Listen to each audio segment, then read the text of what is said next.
The emotion is definitely here between these two fighters. Now, where does that all stem from? That's what my question is. I think it stems from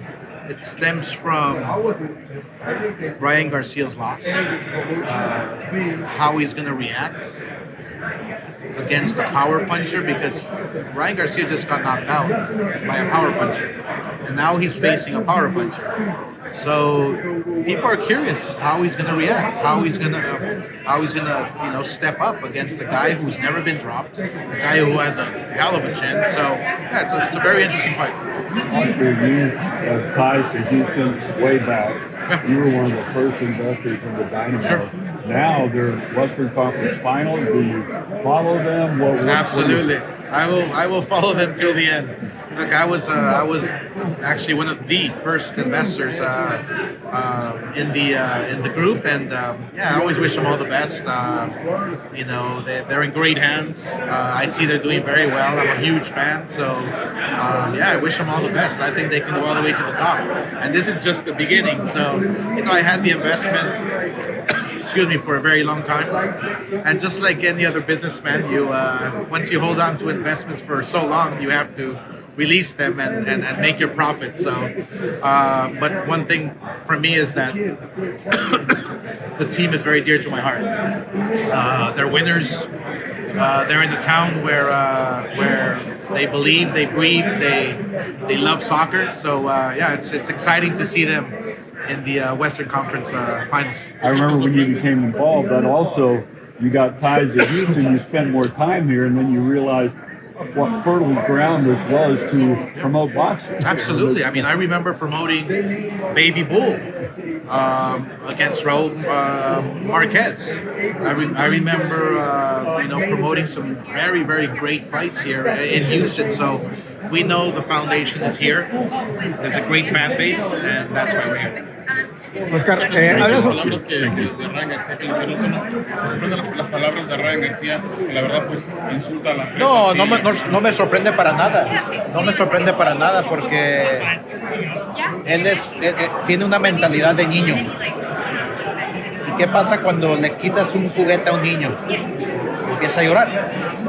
Yo creo que obviamente no dice que yo le quité un juguete, pero no es maduro de la cabeza, y yo creo que esta pelea va a ser una pelea difícil, fuerte, y veremos cómo va a reaccionar. ¿Cuál será la solución para, pues, más que nada cerrarse Nada, este es un negocio. Este es un negocio. Yo voy a ser promotor por el resto de mi vida. Un Ryan García, peleadores pelean por 10 años, 15 años. Sean campeones mundiales, sean héroes, leyendas, se retiran. Pero yo como promotor, yo voy a hacer mi trabajo, es todo.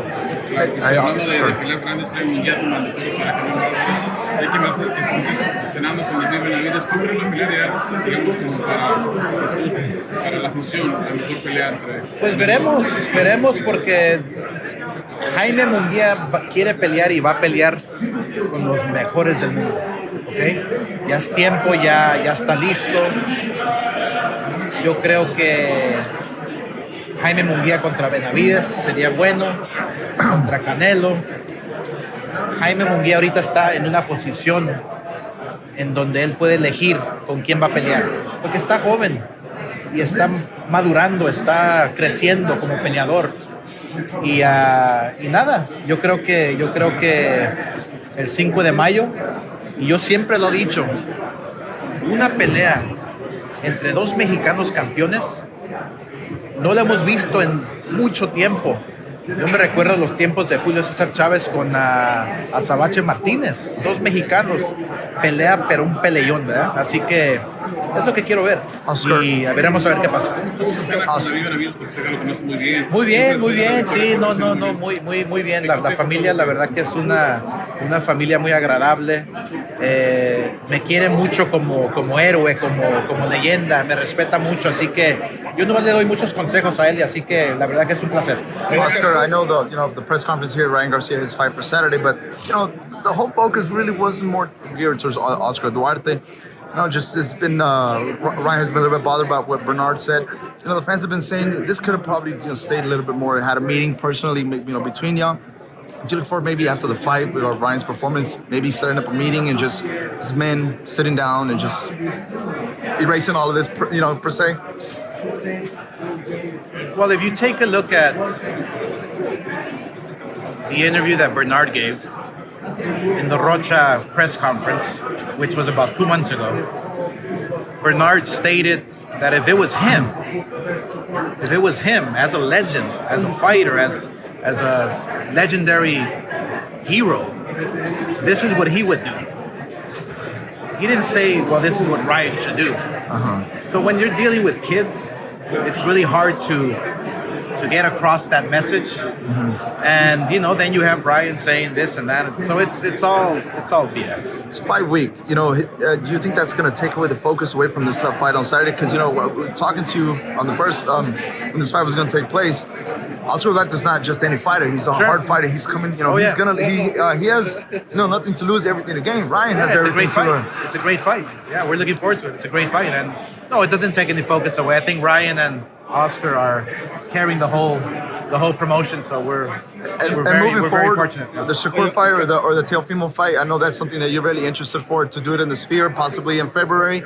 Is that a fight that we could possibly strongly get moving forward? Well, Teofimo, I guess, turned down what Bob Arum offered him. I don't know what that was, but so that's out the window.